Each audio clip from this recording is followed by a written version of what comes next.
The Subcommittee on Employment and Workplace Safety will come to order. We're here today to talk about preparing workers across America to effectively use AI in the workplace. Ranking Member Braun and I will each give an opening statement. Then we'll introduce the witnesses. After the witnesses give their testimony, each senator, those of us here watching online or coming into the meeting, will each have 5 minutes to ask their questions. Last year, this subcommittee heard from witnesses on the potential benefits of AI to our economy, but concluded that those benefits will only become a reality if we have a well-trained workforce.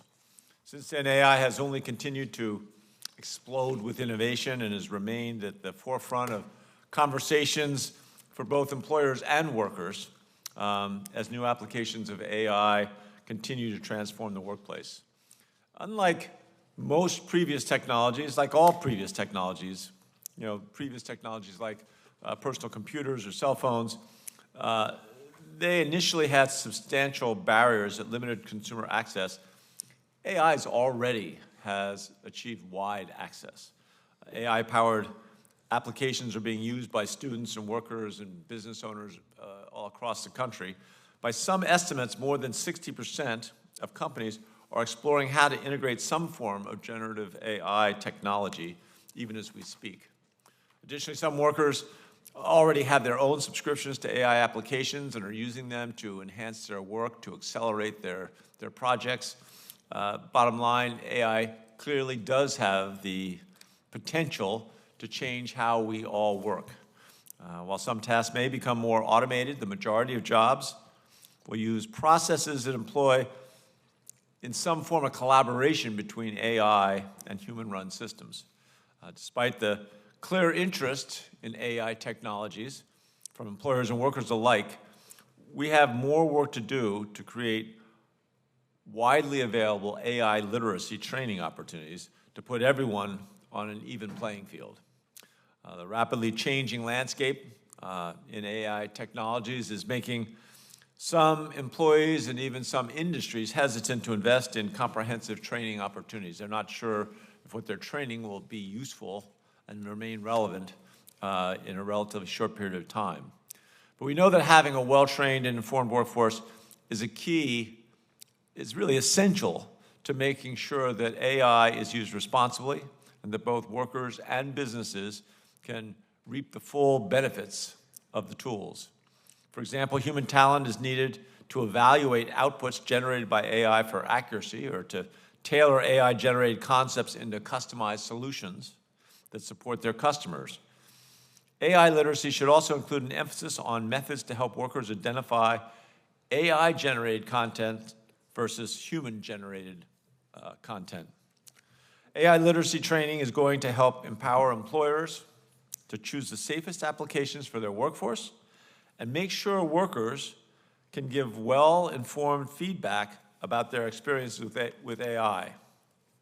I think, we've read the room. Now's the time to make sure every worker has access to the professional development training that they need to succeed. That's why earlier this year we introduced the Lifelong Learning Act with Senators Budd and Peters to make sure we can appropriately invest in training opportunities for current and future workers. Senator Braun and I have also been working together to make sure that the Department of Labor, as well as other agencies, understand the urgent need for these programs and need to address the safety factors connected to that urgent need. During today's hearing, we'll hear from panelists from various sectors and communities who are providing or benefiting AI literacy training opportunities. As AI technologies and training programs change over time, we'll need everyone, our union partners, employers, nonprofits, everyone, to make sure that we get this right and we set ourselves up for success.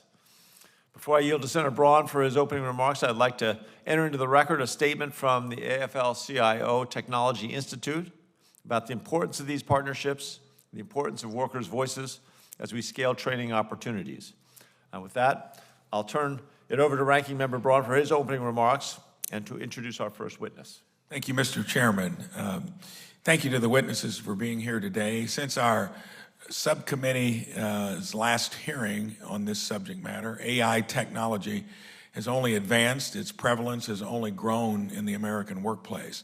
Today we are going to take a look at AI technology, how it is affecting employers and employees, and learn what they should be prepared for down the road.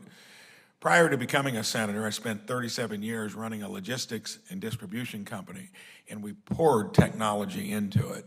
There's no doubt that when you use technology correctly, it gives you unbelievable benefits. But we've never seen this horizon before. Embracing technology should be beneficial to everyone. It generally has been. But here, when the people that have brought it to the forefront have issued it with a stark warning, be careful. We'd actually like it to be regulated. You've never heard that in the past about most things that come to the marketplace. There's broad interest about this from across the political spectrum, and certainly it shouldn't be politicized along the way. If there is a role for Congress to play in regulating this technology, it should come from following careful consideration and informed recommendations from nonpartisan experts in all affected fields. It's going to take a different type of framework to fully implement and regulate such advanced technology. However, in doing so, the goal shouldn't be to kill the technology by smothering it, because if we do that, we never get to the point of how it's going to be beneficial. The past couple of years, we have seen unprecedented development and adoption of it across industries. We must ensure that government leaders are trained to keep up with the advancements in AI and recognize the benefits and risks of this powerful tool. In this place, and most governments have been the slowest to embrace normal technology along the way. So it's critical that if we're going to try to do something to create a framework, that we learn something about it. Senator Gary Peters and I introduced the AI Leadership Training Act to create an AI training program for federal supervisors and management officials. The aim of this bill is to help improve the federal workforce's understanding of its applications and to ensure that leaders who oversee the use of these tools understand its full potential benefits and risks. Legislation like this is a small step to improve our understanding of this technology and how it will impact our workplaces in the immediate future. Today, we're going to hear from witnesses who will shed light on some of those expectations, and will also provide examples of how AI is already affecting the American workplace. We should aspire to bring the technology to the point where it can create benefits for the workplace, but we should also continue to be mindful and have conversations about where this technology can take us along the way. That's the purpose of the hearing, and I look forward to it. And before I yield, Mr. Chairman, I would like to submit a letter from the National Retail Federation, which outlines the views of the retail industry on this important matter. Great. And were you going to introduce the first witness, Mr. Meyer? After you say it's okay to put this into the record. Without objection. There we go. Okay. Thank you. My privilege to introduce Mr. Ken Meyer. Mr. Meyer is the Senior Director of Human Resources at Ryan Health, which is based in New York City. He is an HR professional with nearly 40 years of experience and has served as a president of the New York City chapter of the Society for Human Resource Management. We welcome your expertise here today. Thanks for being here. Thank you very much, Senator Braun. Good afternoon, Chairman Hickenlooper and Ranking Member Braun. Thank you for bringing us together for this important conversation about preparing workers for AI. My name is Ken Meyer, and I am the immediate past president of the New York City chapter of SHRM, the Society for Human Resource Management. As the trusted authority on all things work, SHRM is the foremost expert, researcher, advocate, and thought leader on issues and innovations impacting today's evolving workplaces. With nearly 340,000 members in 180 countries, SHRM touches the lives of more than 362 million workers and their families globally. I have over 35 years of human resources experience within the healthcare sector. I currently serve as the Senior Director of Human Resources at Ryan Health, a Manhattan-based community health center with nearly 500 employees. My testimony today is on behalf of SHRM and does not necessarily reflect the views of Ryan Health. SHRM's research shows that workplaces around the country are already using AI to enhance their organization's capabilities. 1 in 4 organizations currently use AI to support HR-related activities, with nearly 2/3 of these adopters implementing AI in HR within the past year. A SHRM survey from earlier this year finds that among HR leaders whose organizations are currently using generative AI, 75% report that it has enhanced efficiency, 69% say it has increased creativity, and 65% say it has improved work quality. As more businesses embrace AI, American workers will need opportunities to learn, adapt, and use this technology to remain competitive. SHRM's research shows that 30% of HR leaders already feel greater pressure to innovate, and 28% believe there is an increased need to upskill and reskill workers. Because of this, AI curiosity and AI literacy are new, must-have skills for workers in nearly every role. Workers, including their managers, need to understand both the opportunities and risks presented by AI. This training helps managers identify when AI can enhance efficiency and when it's inappropriate or too risky to use, so they can manage these risks. SHRM supports thoughtful legislation and regulation that promotes rather than stifles workplace and workforce innovation. However, state and local legislative and regulatory efforts regarding AI are creating a confusing patchwork of obligations for employers, putting some AI applications out of reach of the small and medium-sized businesses because of the cost and uncertainty of regulatory compliance. Last year, New York City began imposing new requirements on employer uses of automated employment decision tools. The cost of complying with the new law and the uncertainty regarding AI regulation mean that employers, especially small and medium-sized businesses, may choose not to use AI, which unfortunately may place them at a competitive disadvantage. SHRM believes that overlapping laws and regulations regarding AI may lead to unintended consequences that create uncertainty and discourage workplace innovation. SHRM supports a uniform federal standard that provides a clear framework for how employers should strive to prevent unlawful bias when using AI. We also support federal efforts to educate all stakeholders about the benefits and risks of AI in the workplace. As the trusted thought leader on all things work, SHRM is committed to helping employers responsibly navigate this new landscape, ensuring that AI enhances the workplace without compromising fairness, inclusion, and diversity.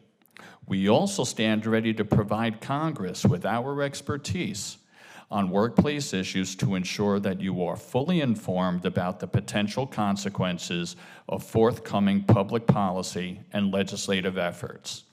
Thank you again for this opportunity to speak today, and I look forward to hearing your questions. Thank you, Mr. Meyer. Now it's my pleasure to introduce our next witness, Dr. Karen Kimbrough, national expert on skills attainment. She is the chief economist at LinkedIn, and at LinkedIn, she is at the helm of LinkedIn's workforce research team, which assesses trends in skills training, demand, and attainment. Dr. Kimbrough. Chairman Hickenlooper, Ranking Member Braun, and members of the subcommittee, thank you for inviting me to testify today. My name is Dr. Karen Kimbrough, and I serve as the chief economist at LinkedIn. I appreciate the opportunity to share our insights on how AI is impacting the economy, including skills, jobs, and industries. We believe that AI holds great promise and potential to enhance the productivity of workers and to allow them to focus on more meaningful aspects of their jobs. With AI tools becoming accessible to the workforce at large, the impact will be widespread. AI is here, and it is changing the way we work. Today, I want to discuss 3 key trends from our data.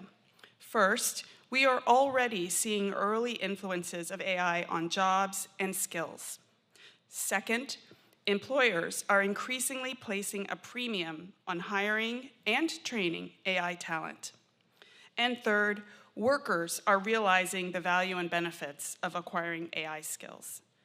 Finally, I will touch briefly on the global AI talent marketplace and offer ideas and policy suggestions for this committee to consider. At LinkedIn, we think about AI talent in 2 ways: the technical builders who are developing AI tools, and the general users that will need to be AI literate. The earliest indicators of how firms are responding to the technological promise of AI comes from our hiring data. So far this year, the demand for AI skills has increased. For example, we've seen a 30% increase in the share of job postings for AI technical talent compared to 2023. The increase in demand has been even faster in the technology industry. This increase in demand for AI technical talent is also shifting the skills needed for today's jobs across all industries. Since 2015, the skills for the average job have changed by about 25%, and we expect this change to accelerate. By 2030, 2/3 of what we do at work every day will look very different. Despite this rapid change in skills, companies that use AI are not just hiring new workers with these skills, but are also initiating internal training programs to upskill their own workers. One example of this employer-provided training is NIQ, a US-based marketing research firm. It has been using LinkedIn Learning for employee training, including AI. More than 1,900 employees participated in NIQ's AI Learning Challenge, logging over 18,000 hours of AI learning content in the last year. Additionally, employers are looking to do more training. The Census Bureau has found that 1 in 5 companies using AI had recently trained its staff to use it, and nearly half of other companies plan to offer training in the next 6 months. Workers are also taking the initiative. They are upskilling on their own and going beyond what employers are providing as they begin to identify the opportunities of AI in their own work. Over the last 6 months, we have seen a 160% increase in non-technical professionals who are taking LinkedIn Learning courses to grow their AI literacy.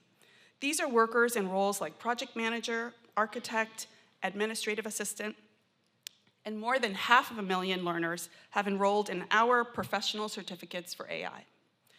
In a competitive labor market, workers see the value of making their new AI skills known. And around the world, there are now 142 times as many members with AI literacy skills than there were just late last year. All of this matters on a global scale. For example, the US has 1/3 of the world's AI technical talent and 1/3 of the world's workers with AI literacy skills. However, other countries, like India, are developing their AI talent at a faster rate and are catching up. As this committee looks ahead at policies to prepare workers for AI, there are 4 areas on which I would encourage you to focus. First, continue the bipartisan efforts to promote policies which expand skills-based hiring in this country. Second, consider ways in which the reauthorization of WIOA can help meet the needs of workers in the new economy.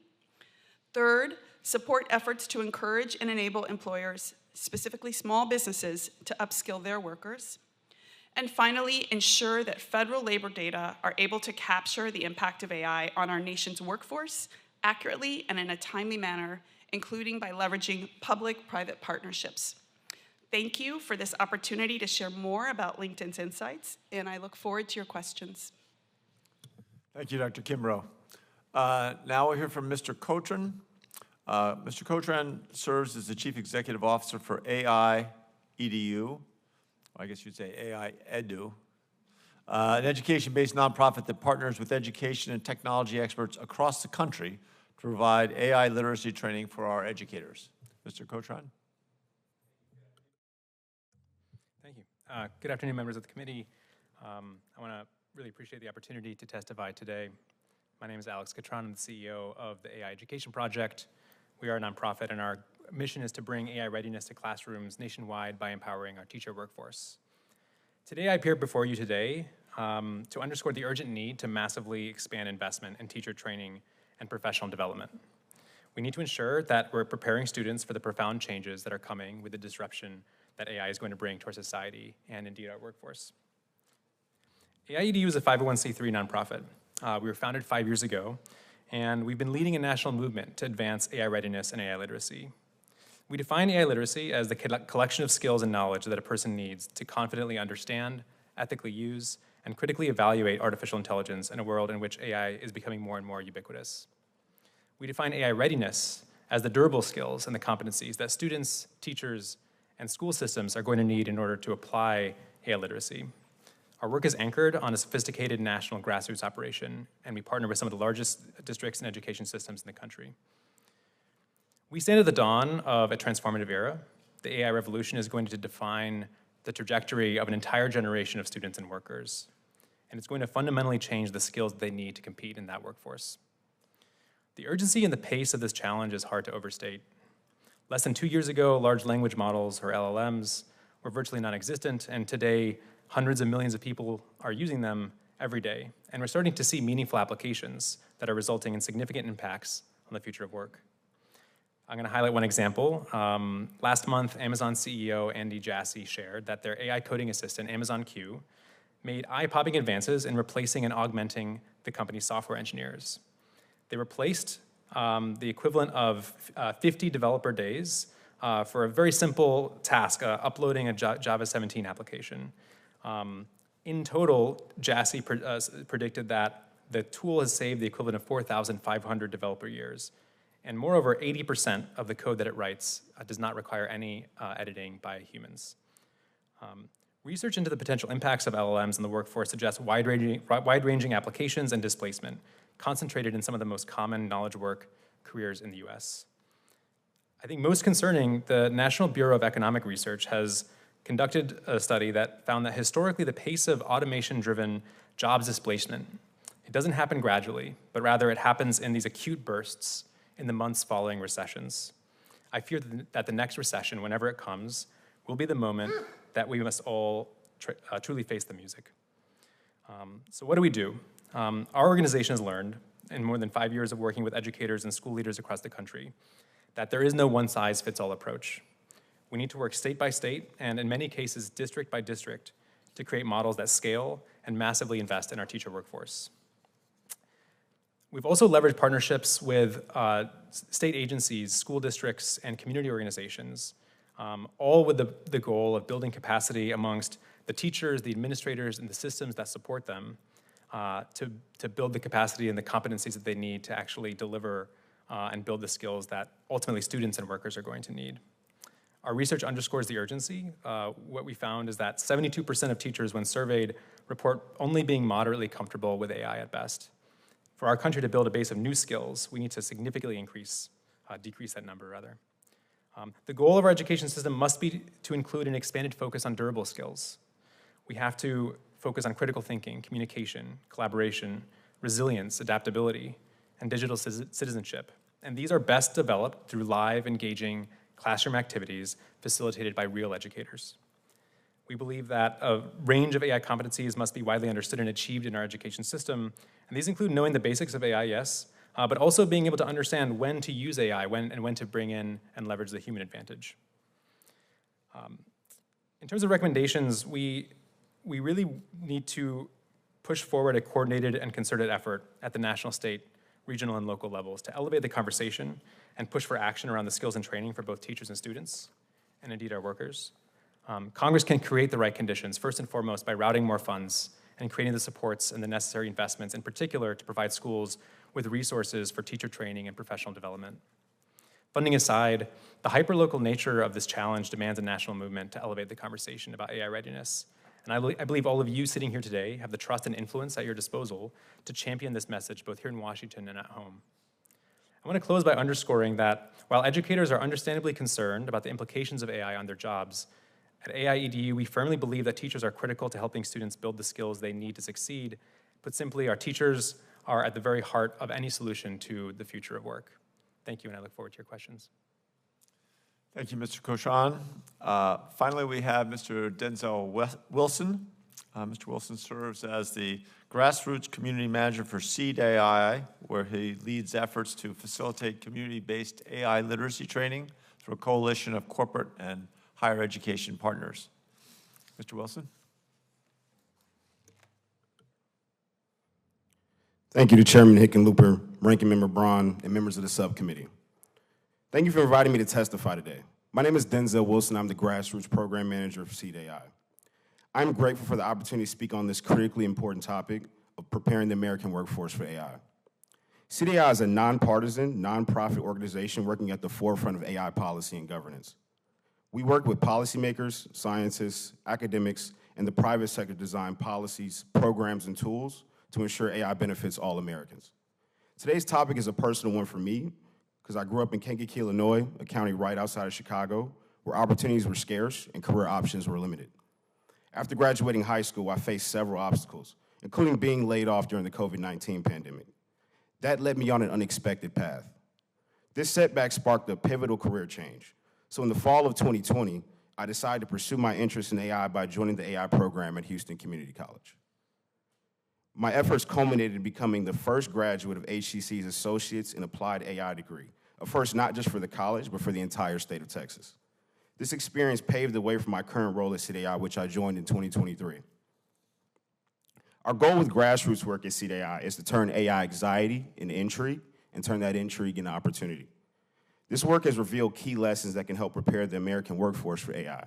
First, students from community colleges, historically black colleges and universities, and other underrepresented demographics are hungry and capable of harnessing the power of AI to their advantage. And second, when presented with new perspectives and opportunities, students from these demographics thrive in environments that require resourcefulness and creativity. We do this in several ways, including running our Hack the Future initiative to inspire and educate participants about the potential of AI. These events have collectively reached hundreds of students, providing them with hands-on experience and valuable insights into the world of technology and innovation. Seed AI also helped conceive and organize the largest ever generative AI red team at the Hacker Convention, DEF CON, in 2023. This featured over 2,000 participants, including 220 students and entrepreneurs from Tulsa, HBCUs, and community colleges flown in by Seed AI and our partners. This unprecedented event demonstrated that there is a pathway for people from all walks of life to participate in shaping AI. Seed AI has also implemented a robust microgrant program to fill gaps we saw in the AI skill landscape. By the end of 2024, Seed AI will distribute over 90,000 in microgrants across 9 community colleges and universities, directly investing in the future of AI education and ensuring that a diverse range of students can participate in and contribute to the AI revolution. Lowering the barriers to acquiring AI skills is just one piece of the puzzle. Skills alone will only go so far. We need to invest in creating the infrastructure that all who wish to can access the computational and data resources necessary to meaningfully engage and co-create with AI. We believe community colleges are uniquely equipped to create opportunities for people that are capable of succeeding as scientists and engineers, but do not have access to pathways that lead into those careers, what the NSF calls the missing millions. This is why Seed AI is proud to partner with the NSF-funded National Applied Artificial Intelligence Consortium, an initiative launched by 3 community colleges, all of which were awarded micro-grants from Seed AI in 2024. Applied AI skills are the key to unlocking the benefits of fundamental AI advancements, as well as well-paying jobs and sustainable careers for all Americans. Seed AI is also proud to participate in the Tulsa Hub for Equitable and Trustworthy Autonomy, which was recently awarded $51 million by the U.S. Economic Development Administration. We view partnerships like the Tulsa Hub and the National Applied AI Consortium as critical last-mile components of things like the National AI Research Resource, These partnerships address the critical need to ensure that the research from the NAIR can be co-developed and leveraged by communities across the country. There is both incredible appetite and untapped potential in American workers and students nationwide to participate in and benefit from AI. CDI is eager to work with members of this subcommittee to help realize the vision of preparing the American workforce for AI and leverage the lessons we've learned from our grassroots work. There are several key opportunities we think would help make this happen as fast and as equitably as possible that I'd be happy to discuss today. Most importantly, we encourage the subcommittee to leverage its power of attention. Progress on this topic requires robust public-private partnerships and tapping all stakeholders in the government, industry, and academia to make changes to facilitate greater participation in and access to AI opportunities. We can transform the AI ecosystem to one that is more inclusive and participatory, more geographically diverse, and more beneficial for all Americans. Thank you to Chairman Hickenlooper, Ranking Member Braun, and members of the subcommittee. I look forward to answering your questions. Terrific, thank you. Thank you, Mr. Wilson. Let me start the questioning. Am I missing anything? I always looked at the ranking member because he really actually understands politics much at a deeper level than I do. When I'm in trouble, he kicks me under the desk, or nudges, I should say. Anyway, Mr. Cotron, AI-EDU is launching AI literacy initiatives across the country, including a recently launched partnership in Colorado. How do you work with local leaders and employers to help customize the training resources and ensure that they are responsive to local or regional training needs? Yeah, thanks for the question. So our work is really different state to state. Colorado is an example of a state where we have actually found the opportunity to push forward a statewide initiative. So in Colorado, we've worked with an organization called the Colorado Education Initiative, which actually used to work directly with school districts and spun out into an independent nonprofit. And we've essentially plugged in as a subject matter expert for CEI. CEI over the past year has convened hundreds of stakeholders across the education system, the workforce, and the political community. And this is really top-down advocacy work to create the demand and the awareness for not just the goalposts, which are how do we make sure that teachers are trained and students are ready, but also creating awareness about what are the systemic components that have to be in place, which ultimately comes down to training and building capacity with teachers. Got it. Thank you. Mr. Wilson, as we undergo this new technological revolution, we want to make sure that workers aren't left behind.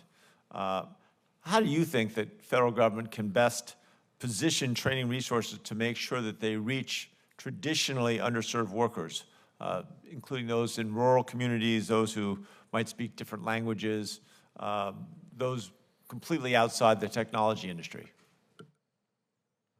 Thank you for that question, Chairman. I would look at it from the perspective of, I'm looking at it from community college perspective. I think community colleges across the country are the most representative of communities and constituencies. And I think if we put focus on those two-year programs and actually doing workforce-related programs and putting funding towards those programs, it more so prepares students to be ready to work right after they get that two-year degree, instead of the traditional, you transfer from a two-year and then go to a four-year and then try to get a career. A lot of students at the community college level are actually equipped, and if there's just more funding put towards it, I think it'd be very beneficial for students coming with a two-year degree to be able to get into the workforce. Great, thank you. Mr. Meyer, as some employers have been experimenting with AI applications, we've seen that creating opportunities for workers to provide feedback is important. So what steps are you taking, or should others be taking, to collect feedback from workers about their experiences as they interact with these AI applications? And how would that feedback impact your efforts going forward?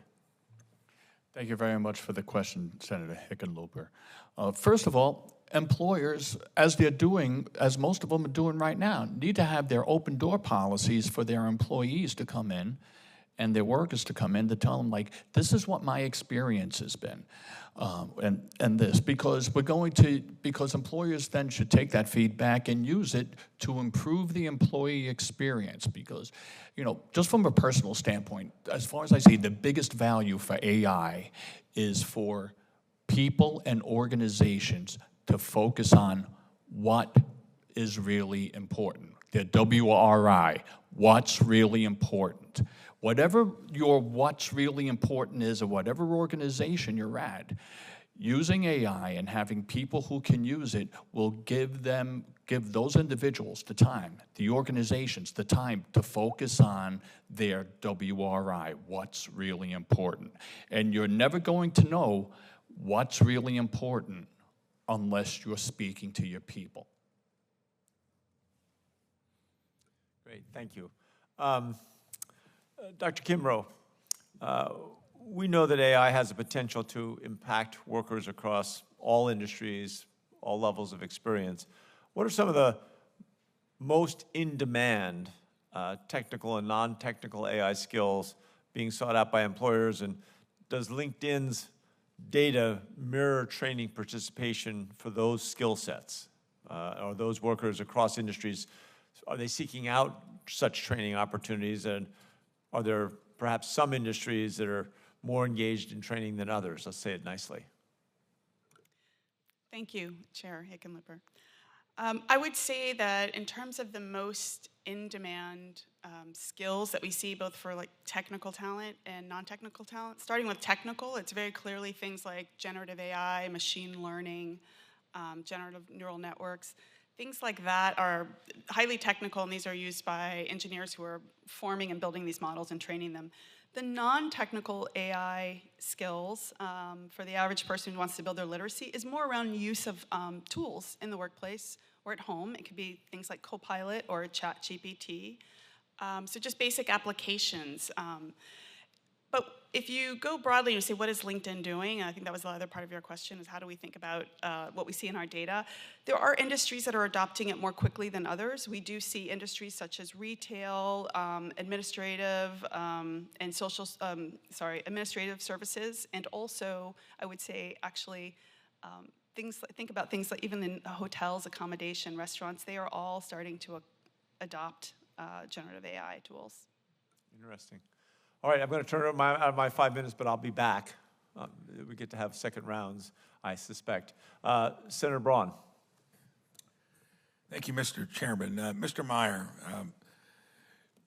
when I look at technology as it came on the scene decades ago, it scared certain generations. The ones that grew up with it seemed to embrace it, and it was like a second language or second nature.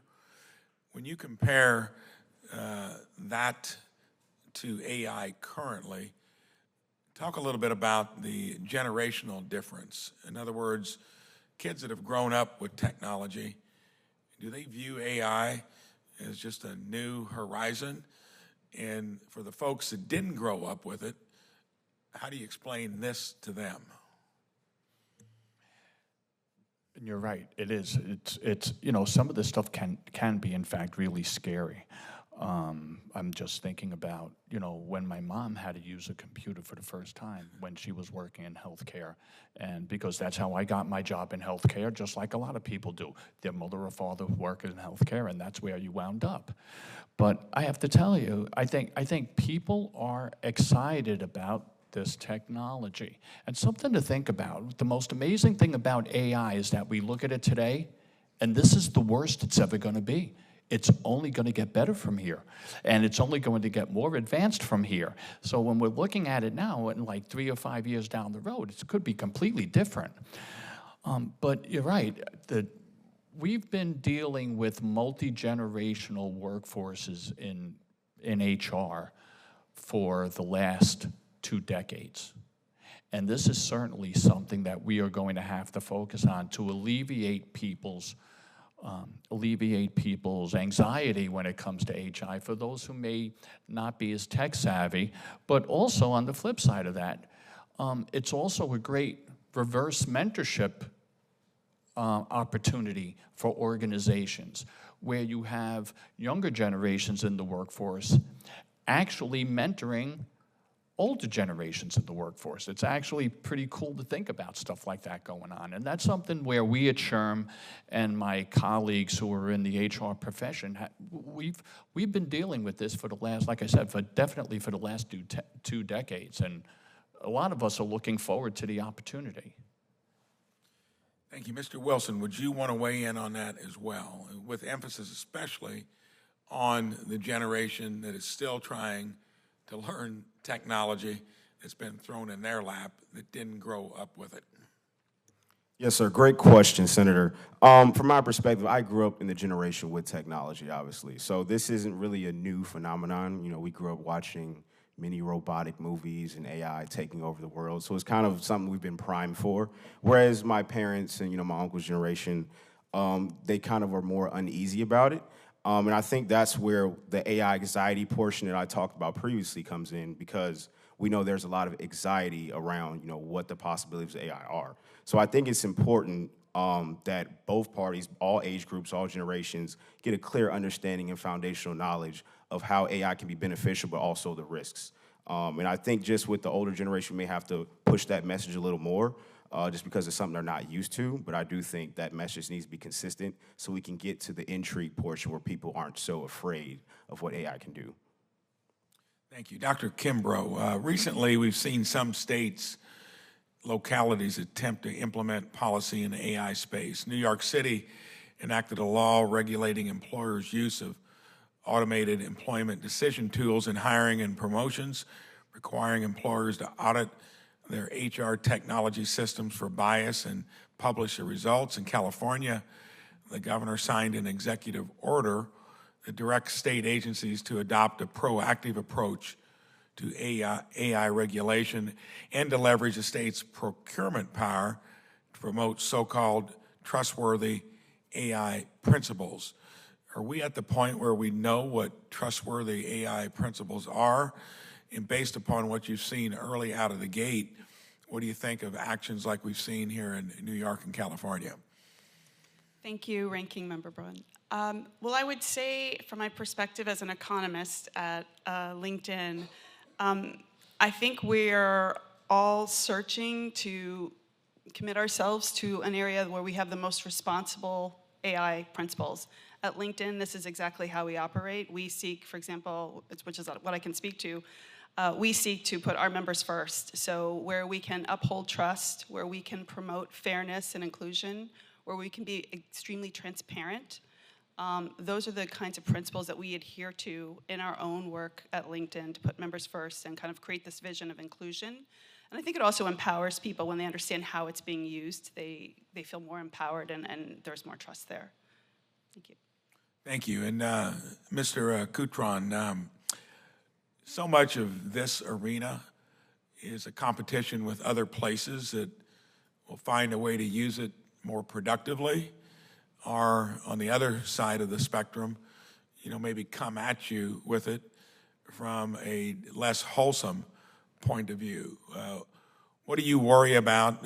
How do you see kind of the way we handle it vis-a-vis what other countries are doing? And you can see where they'd want to probably be on the leading edge of it, ideally, to make their economies more productive. Or do you fear that this will be something we're going to battle, similar to what we do with the malfeasance that we've got in our own technological world, where you got folks out, using it with ransomware and other ways where they've used it as a negative tool? Where do you see AI on that kind of a pivot point of good versus evil?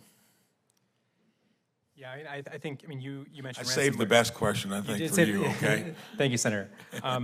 Look, there's a lot of examples of bad ways that bad actors can use AI. I think when I look at what other countries are doing relative to the US, I'm concerned about the fact that we are really on the back foot in terms of being ready for the economic displacement that's going to come from these tools. Like, make no mistake, AI may not be coming for teachers' jobs. It is coming for doctors, lawyers, designers, mathematicians, engineers, data scientists, paralegals, assistants, customer service managers, marketing managers, advertising managers.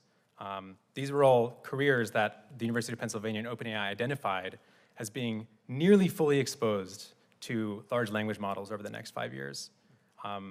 And again, this is not necessarily going to happen gradually and comfortably. It's going to happen all at once.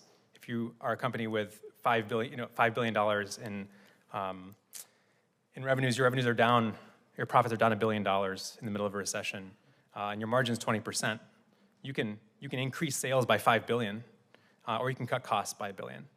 Companies are going to cut costs. They're going to use these tools to make up the difference as they lay off workers. And what I'm concerned about is the fact that in the US, we do not have a plan to make sure that we are talking not just to the current workers, because that's a huge issue, but also to students who are making big decisions about what career path do they go. Which college career do I invest in? Should I spend $200,000 to go and get a law degree or a computer science degree? And you have the smartest experts in the field saying those jobs are going away. And at the same time, that conversation is happening in places like this in Silicon Valley. It's not happening in schools, and that's really concerning to me. Thank you. I think one of those vulnerable jobs might be that of a U.S. Senator. You never know. Senator Kane. Thank you, Mr. Chair, and thanks to the witnesses. So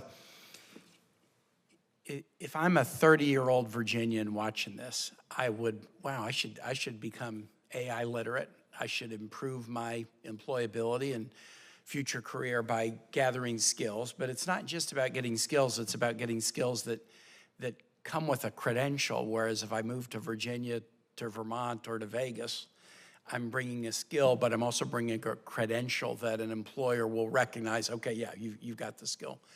Are there, industry standard recognized credentials in the AI field that are portable like that, where I could gain the credential and move somewhere else in the United States and an employer, human resources professional would look at it and say, yeah, okay, we understand that. I see you shaking your head no, Mr. Cotran. I think thank you, Senator. There's often this reflexive reaction to say, well, yes, can we create an AI credential? What are the AI jobs of the future?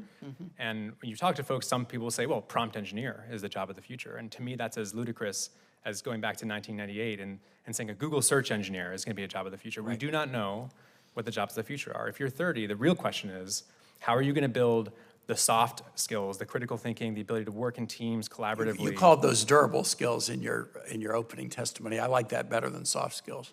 I think that's right. And I think that's actually a really big area that we need to focus on is how do we actually codify what these skills would look like, especially in a world where the workforce is going to change faster than these credentials, and frankly, our education system is going to be able to change. And this is a really big blind spot that we have. This is like a huge tanker ship we're trying to now navigate down, river rapids.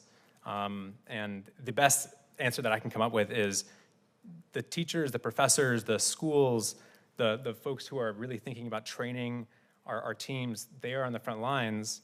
And to me, it's really scary, the fact that a company can depreciate an investment in an AI tool and get a favorable tax treatment for that. They can't depreciate an investment in employee upskilling. Yeah. Dr. Kimber, you used the phrase, we should expand skills-based training in your testimony. So obviously, we are moving from a world where it's about degrees to degrees are great, but also skills, credentials, as long as they're valid, are great. What did you mean when you said things we can do is to expand skills-based training? Thank you, Senator Kane. When I was talking about skills-based hiring in particular, if I may use that term, I was thinking a lot about the data that we see at LinkedIn, which if we think about what are required skills for a job, and push away the idea of like what credential do you have, even if it was a degree, a former title, prior experience, and just say what skills are you able to perform. What we find is that for any role, on average, you can increase the pool of eligible candidates, sometimes by as much as 20 times. Yeah. So if I may, I would just say what I think can happen is ideally we would be promulgating more pathways for employers, for recruiters, for state and local and federal government roles to be skills-based as opposed to, let's say, degree-based or prior experience, because you pull in many more people. And I would just add one last point, which is that what we found in our own data is when you expand that talent pool by thinking about what people either can do or potentially can do as a skill, you actually include more underrepresented people. So, for example, women are 26% more represented when you look at a skills-based pool than a non-skills-based pool. We have a lot of work to do here in Federal Policy. Senator Braun and I are working on this. We think Pell Grant should not be just limited to college degrees. Why not high-quality career and technical education? And yet we've had a long bias against career and technical education. It should be high quality, but why would we benefit college and not that? The military has tuition assistance programs for active duty. My son used to be a Marine officer. He could approve somebody in his platoon for up to $4,500 a year for a college class. But if he had an ordnance specialist who was trained like in welding, and all they needed was $300 to take the American Welding Society certification exam, which is a credential, it's completely portable. He'd have to say, no, I can't give you $300 because it's not college. Mr. Wilson, I'll finish with you if I can real quick. Community college, I think this is a key part of this, and I imagine a lot of the folks who gain these skills at a community college, they are there to gain the skill, not necessarily the associate degree. And sometimes the best way to gain the skill is in a short-term, high-intensity class that isn't a 15-week-long semester and hence is not eligible for Pell Grant. Am I right about that? I believe our program was available for a Pell Grant Center. Long enough. Now, what I will say is the workforce element at the community college level, I think, is what we should really pay attention to.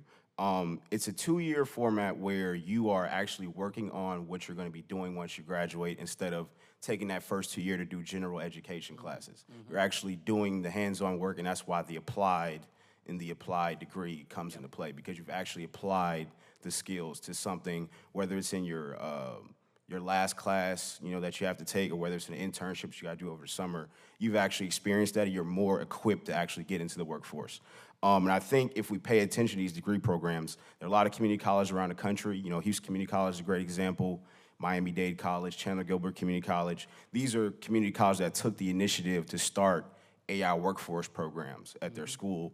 And now some of them have been able to turn it into a bachelor's at the community college level, which many people didn't know was possible. So I think it is very beneficial. I've seen the students coming out of these programs. I'm one of them. A lot of them are very well equipped. A lot of them are very sound in what they know, and they're very hungry. They just need, many companies maybe change their hiring practice or human resource departments to take off the master's or bachelor's degree requirement because they know they're already capable with their 2-year degree that they got. As I hand it back to the chair, we're looking at the same thing with federal hiring. Do you have to have a college degree to get a lot of federal jobs? And the answer is no. Do you have to have a college degree to be assigned by a federal contractor to work on a contract with the federal government? If you have the skills to do the job, it shouldn't be restricted to those with college degrees when we are in a skills-based world these days. Thank you. I'll yield it back. Yeah, I couldn't agree more. We did back when I was governor in Colorado in 2017, I guess, 2016 and 2017, we went back and looked at pretty much every job that we offered and basically downgraded almost half from saying you had to have a college degree to saying what you really need to be successful in this job.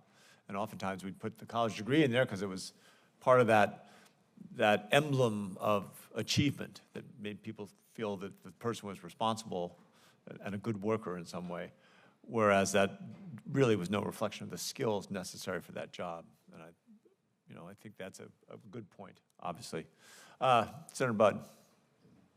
Yeah, thank you, Chairman. I thank the ranking member as well, and I appreciate what each of you all bring to this conversation as we wrestle with this in the Senate and Congress in general. I think this is an issue which I think in your term, Mr. Wilson, brings anxiety for many and eagerness and anticipation for a lot of others. So I'm on the optimistic side, but though I acknowledge the whole spectrum here. And I'm a believer in the promise of innovation here in the U.S. I think that the advancements in AI are going to change how jobs are done. Some of you mentioned that, and not necessarily eliminate them in total. Dr. Kimbrough, given LinkedIn's unique insights into employment trends, what kind of changes do you think AI is going to make to the types of jobs, not that are going to be eliminated, but the ones that are going to be in demand over the next 5 to 10 years? And are there specific industries or sectors where you foresee job growth due to the advancements in AI? Thank you, Senator Budd, for that question. It's a really hard question, actually, and I am sympathetic to what Mr. Cotran said about We're betting on what you have to say. I know, I recognize that. I'm starting to sweat here. Yeah, what I would say, well, one I would say is it's really hard to know what the jobs of the future are. I'll give you an example of why I say that. Every year, LinkedIn puts together a list of the fastest growing jobs that we see on our platform, and there are millions of jobs on that platform. This year, 2/3 of the jobs on that list did not exist 20 years ago. So I'm very humble as an economist that it is hard to forecast. But I want to answer your question. So what I would say is some of the things that I think are likely to be actually most in demand are some of what we're calling the durable skills or the human skills. And oftentimes people ask me, what should my child be learning or studying? And I'm like, abstract problem solving, critical thinking, communication. Some of these skills are the most in-demand skills every year on our platform. Communication, collaboration, leadership, strategy. So these are the things that I don't expect AI to replace. Thank you. Sure. Maybe some of the community college skills. I was thinking of the heat generated through some of this computing, and that involves a lot of plumbing and processing and HVAC. So there's a lot of skills like that, perhaps. We do actually, sorry to interject, we do see a lot of demand for electrical engineers, electricians, mechanical engineers, plumbers, truck drivers. Absolutely. In a landscape where AI is becoming more widely used in the workplace, it's more important than ever to be able to quickly reskill and upskill workers, as many of you all have talked about.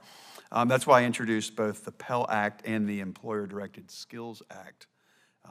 The Pell Act would allow Pell Grants to be used for short-term programs, I think like the welding program that you mentioned. This would allow job seekers to enter the workforce faster and make their skills align with the current needs in an AI-driven world. The Employer-Directed Skills Act will give employers more resources to prepare job seekers for open jobs. This is another way to make sure that we're leveraging workers to fill changing roles as AI changes the demands of the workforce. Dr. Kimbrough, can you share how you think that some of these legislation, not just these, but maybe some others even, will help job seekers and employers prepare for jobs that are going to change as a result of AI? Yes. So from our data at LinkedIn, what we see is there is a huge scarcity of AI literacy talent or AI technical talent. There just isn't enough. There's much more demand than there is supply for this. And I don't think that we're going to replicate or close that gap very easily. So it's just really critical to have as many pathways as possible to create opportunities for America's workforce to reskill and upskill in a continuous fashion, not just a one-off, I go through community college and I'm done, but really, and not to put down the idea of community college, very supportive of it, but really opportunities to have small learning. And so one of the things that I would say is we very much support anything that extends the pathways, even if there's to short-term programs where people can quickly get credentials to be ready to work in the workforce to meet this scarcity, this huge demand for AI literacy that isn't being met. Thank you very much. One comment, several comments I wanted to make. I know your parent company, Microsoft, recently announced a deal to restart, this is really outside of maybe some of your projections, but they restarted the 3 Mile Island nuclear power plant in Pennsylvania. The power plant would develop data centers, which have a growing demand as AI develops and is used more widely. Just one query in ChatGPT is estimated to use 10 times as much energy as a simple Google search. So for the first time in decades, our power our power requirements are going to increase. But I'm very concerned. I mean, I see articles like in today's Wall Street Journal, and it continues on about the need for more clean energy, or the steps to get to clean energy. So I'm very concerned about the current administration and their positions in regards to clean energy. They don't support it. Vice President Harris, she's been on the record supporting banning fracking. A lot of that out of Pennsylvania, which has allowed us to be a net exporter of energy. We need all forms of energy, including natural gas, which has 50% fewer carbon emissions than coal, our biggest competitor, China, is going to be using. And we're not talking that they're going to be using clean coal technologies either. And you can bet that China will make sure that they have the energy that they need to surpass us in AI. So as we think to the future, in the near future, I hope that we keep that in mind regarding our energy needs here in America. Thank you. Thank you, Senator Budd. Senator Markey. Thank you, Mr. Chairman. And thank you so much for having this very important hearing. We've heard extensive discussion today about the importance of educating and training the workforce for the increasing use of AI, but we must also prepare the workforce by protecting workers from the potential harmful and discriminatory impact of workplace AI tools. Over the past decade, companies have increasingly integrated AI into their hiring, their firing, their worker management. And time again, we have seen how the biased and discriminatory algorithms powered by AI are used to hire, to assess, and to set working conditions that can hurt the workers. Here are some of the examples. Algorithms that match candidates with job opportunities that refer more to men than women for open roles. Generative AI chatbots that systematically weed out resumes from black men, from the LGBTQ community. An AI that surveils call center workers and grades their performance that are more likely to sanction black women for the tone of their voice. AI, the sinister side of AI. And that's unacceptable. To each of the witnesses from left to right, yes or no? You agree that algorithms used to hire and make employment decisions should be free from bias and discrimination? Dr. Kimbrough, all the way down. Yes, at LinkedIn, we're committed to upholding the principles of responsible AI. Yes. Yes. Yes. Yes. Yes. Yeah, and that's why yesterday I introduced my AI Civil Rights Act of 2024. Comprehensive legislation that would prevent discriminatory algorithms from being used in critical decisions, including employment, because we cannot prepare our workforce without protecting our workers simultaneously. This technology is Dickensian. It's the best of technologies and the worst simultaneously. It can enable, it can ennoble, it can degrade, it can debase. It can do it all. And we want the best, but we also build in safeguards to protect workers, from being discriminated against. And I'd also like to take this opportunity to seek unanimous consent to enter into the record a letter from the National Nurses United, if I may, Mr. Chairman. Without objection. And as the letter states, the development of clinical algorithms, quote, involves significant use of judgment by their creators and creates the opportunity for creator bias from conflicts of interest, limited perspectives on the lives of racial minorities, or implicit racial bias to be introduced into the algorithm. And that's why my AI Civil Rights Act would require companies to test these algorithms for discriminatory impact before their use, preventing biased AI from being incorporated into resume screening, job recommendations, worker performance, and even healthcare decisions.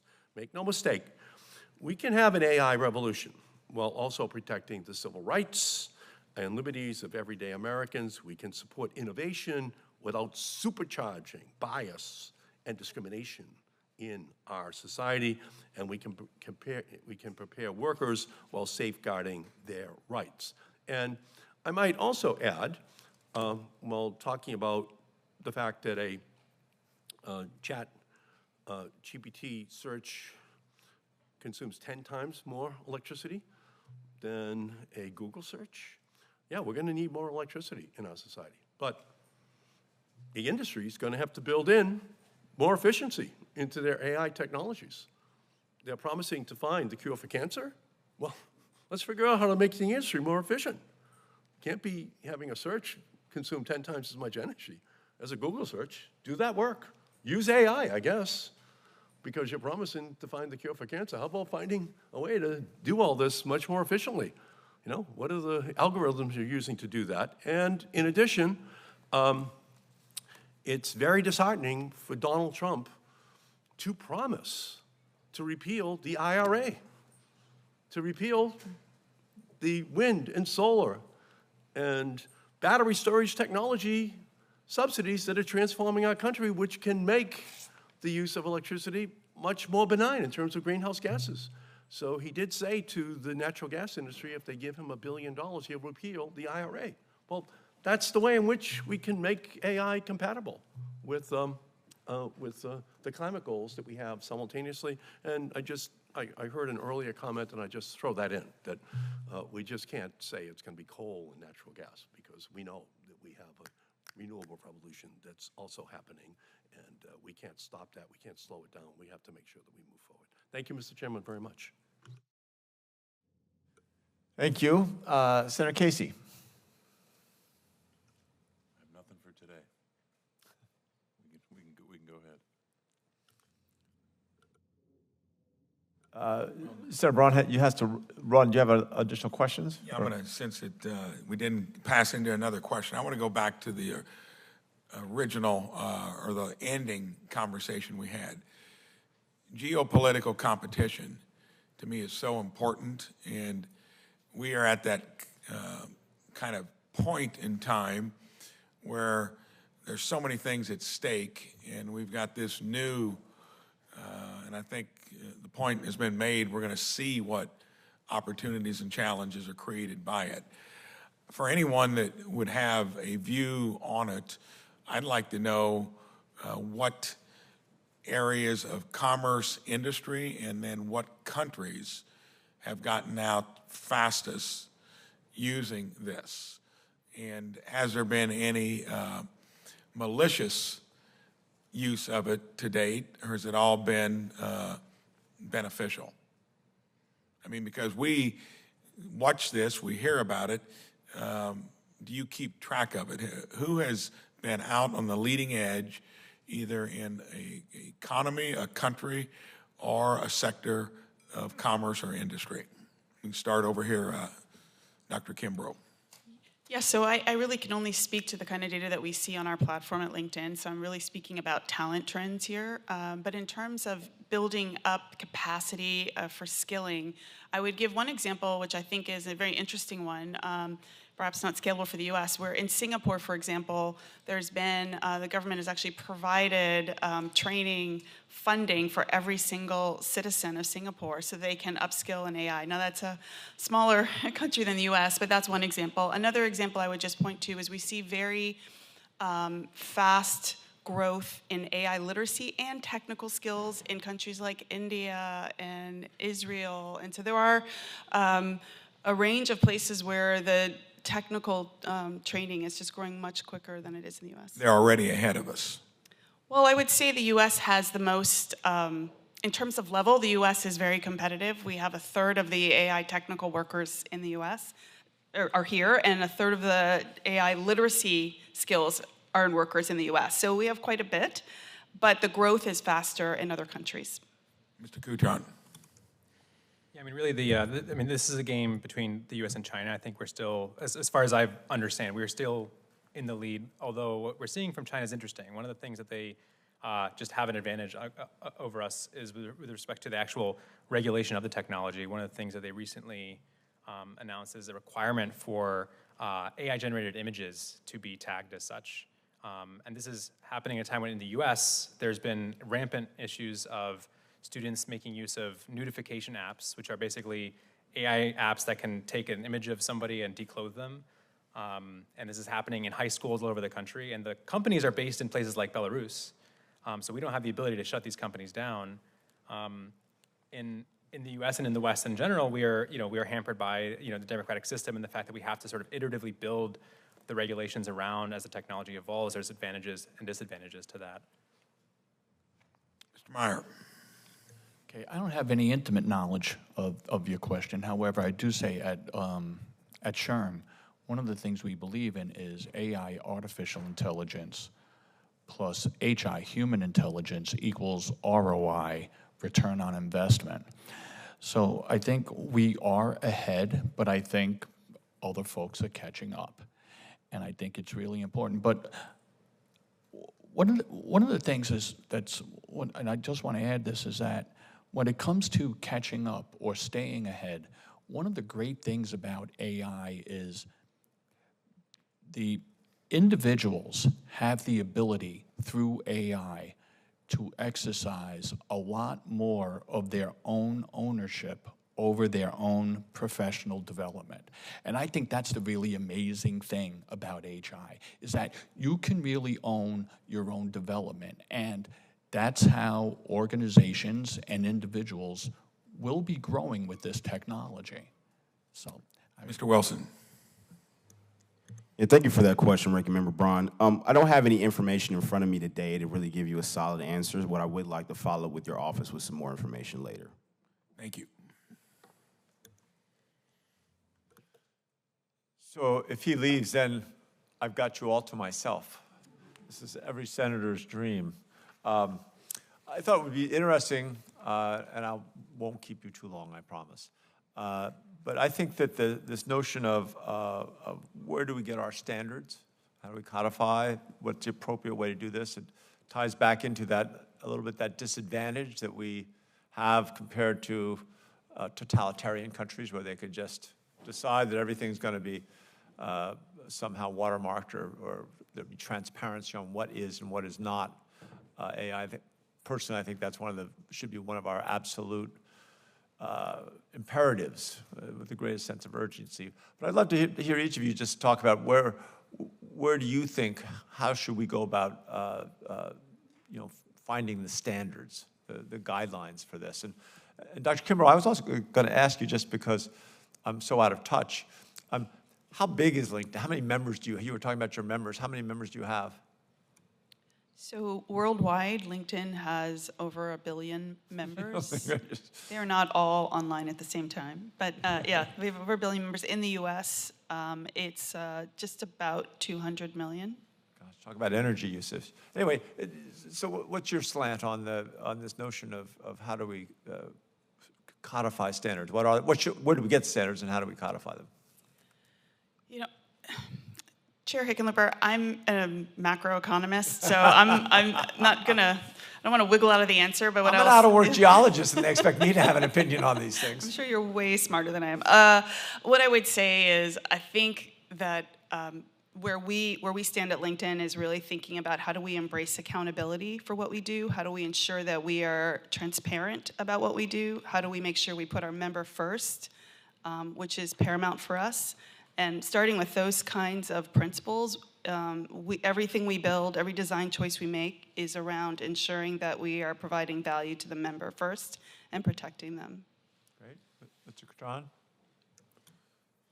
Yeah, I'm also going to defer on, talking about specific policies. What I'll say is, I think it is folly for us to ever imagine that we can regulate away the risks that AI poses. I think there's soft examples of a worker making a decision to use an AI tool to screen an applicant, or even to write interview questions.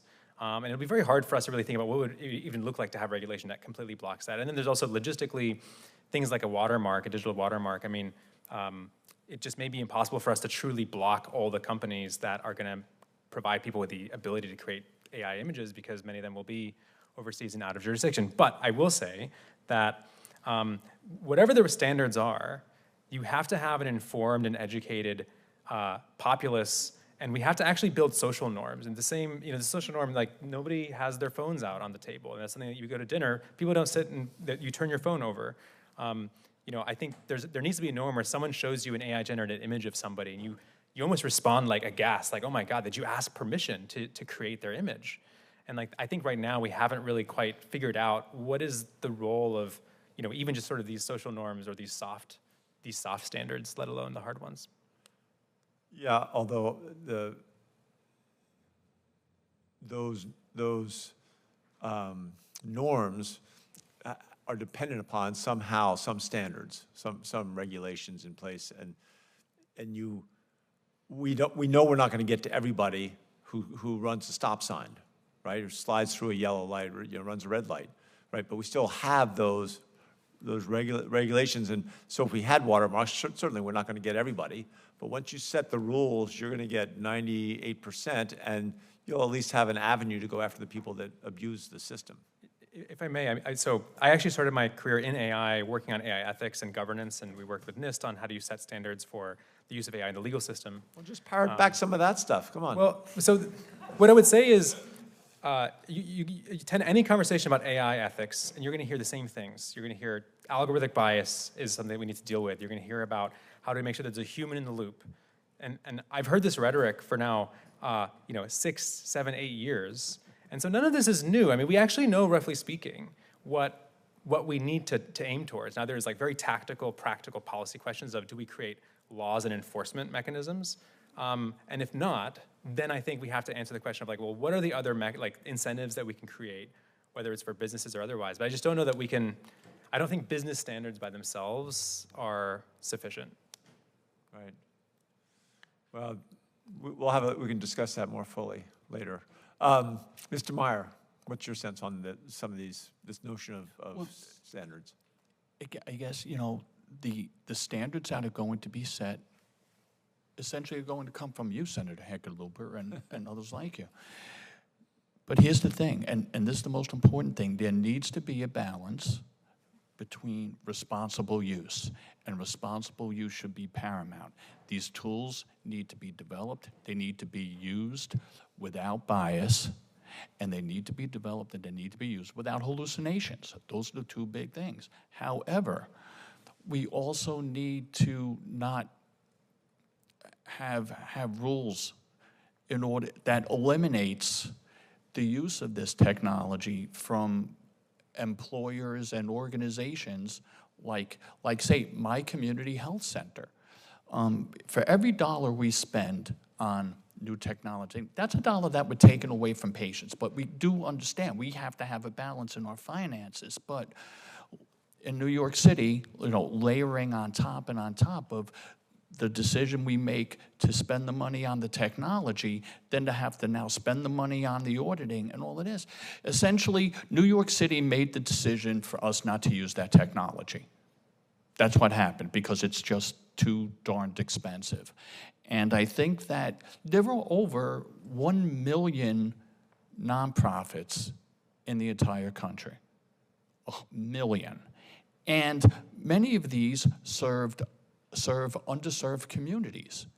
So the thing is, this technology can really help us serve people better. I would just think there needs to be a balance in whatever standards, rules, laws, regulations are developed that allow for organizations to use and develop technology while at the same time protecting people from bias and from hallucinations that come along with the technology. And I do not envy your job. That is going to be very, very difficult. We understand that. But that's where we fall. That's where. I won't complain. I mean, my grandfather told me when we were little, if you're lucky enough to sleep in the bed that you made, don't complain. So I won't do that. But I do think it's interesting to get different viewpoints on where should the standards come from, and should it be NIST? Should it be some other, maybe even more global entity whereby it forces people to come together and make some of the accommodations and assumptions that allow us to get to a place where, as you're saying, even as we're continuing to improve those standards, we've got pioneers out there experimenting and creating new innovations. But Senator, on the plus side, and I mean a real good side, is you have people like us that are willing to help you out with it. Exactly. We at SHRM, we're fully prepared to help you out with it. That's why I'm asking. Yeah. Mr. Wilson. Yes, sir. It was a great question, Chairman.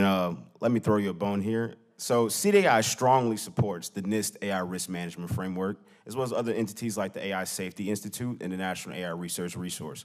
We believe that if these entities were funded and given the leeway to actually build and test and develop the standards, that is the direction that we should go. Whew. Youth. I've got lots of youth on the panel.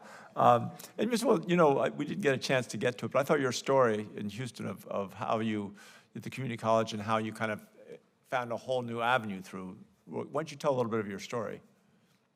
I don't want to embarrass you, but you put it in a statement. So yeah, so growing up, I was more so focused on football. I'm a huge football guy. I played football 20 years of my life. And I was always sort of ashamed of showing that I was, intelligent. I was an honors kid in high school, but I had to keep the a certain image of, captain of the football team. So once I graduated, I kind of was able to get more so into what I actually was passionate about, which is technology and helping people. So when I got to Houston, after moving around 3-4 other states, it was a new start for me, and I saw that it was an environment that allowed people to thrive. It's a healthy innovation environment, and there were a lot of hungry people. And I don't know if it was by luck, but when COVID hit and I was laid off, and Houston Community College magically had just started an AI program, I think it was just a match made in heaven, and I took it and ran with it, and I wanted to galvanize other students around the same thing. So we built a pretty large community out there around AI. We actually, me and some of the students, started an AI conference at the school, and the school ended up picking it up, and they do that event every year now. So there's a lot of good things that came out of that program. We just kind of want to spread it across the country and kind of get everybody on the same page as far as what we need to do. Something we can all promote far and wide. I love that story. Certainly the potential of AI to create that catharsis in people, I think, is tremendous. And however we work with teachers and teachers unions to make sure that we accelerate and amplify those opportunities is going to be powerful. College Board, I know that they look at different types of AP tests now that might be skills-based and might move in a different direction than what you traditionally think of as, AP chemistry or AP biology. I think AI is going to allow for that. We've had several hearings here on apprenticeships and how important it is to have lifetime learning. I think almost all of you said something either in your statements or today where you referred to that sense that we're going to be learning new skills. Everyone's going to be learning new skills for their whole lifetime. And how do we facilitate that? In other words, do we need apprenticeships for people at all ages? Is there a way you can go and work part-time in a different role so that you can acquire new skills? And that's I own my little secret. I don't always blurt it out, but we got so excited about someday having a centralized place with all the skills and figuring out how do you have a set of standards about if you've got this patch mark, what skills have you got, and how can you demonstrate that you are competent with those skills? But I own and I'm donating this to government. This is not a for-profit thing, but I own myshot.com. If you've ever heard the musical Hamilton, where he says, "I'm not throwing away my shot. I'm not throwing away my." Well, that's where myshot.com is going to take all the work that all of you are doing and have it in one place and allow that lifetime learning, that application of lifetime learning to really, really grow. Because I think that's the only way we're going to deal with this. This is going to be a transition over the next 20 years. Look at clean energy. All these things are happening at once. And we're going to look back 50 years, 80 years from now. We're going to look back at this as the beginning of the great transition. So anyway, you guys are all part of that. Thank you so much for coming and spending your time. I've got to read my closing statement so I don't legally forget something. If anybody has a final statement, something you think the United States Senate should absolutely know? I guess I've worn you out. In that case, this will end today's hearing. I want to thank again all of our colleagues who were able to join us in person, people watching online, and especially I want to thank our witnesses, Ms. Kimbrough, Mr. Catron, Mr. Meyer, Mr. Wilson. Thank you for your participation. I know you're all just as busy as we are, and you took time out of your lives to be here for our country. Any senators who wish to ask additional questions for the record will be due in 10 business days, so on October 9th by 5:00 p.m. Committee now stands adjourned.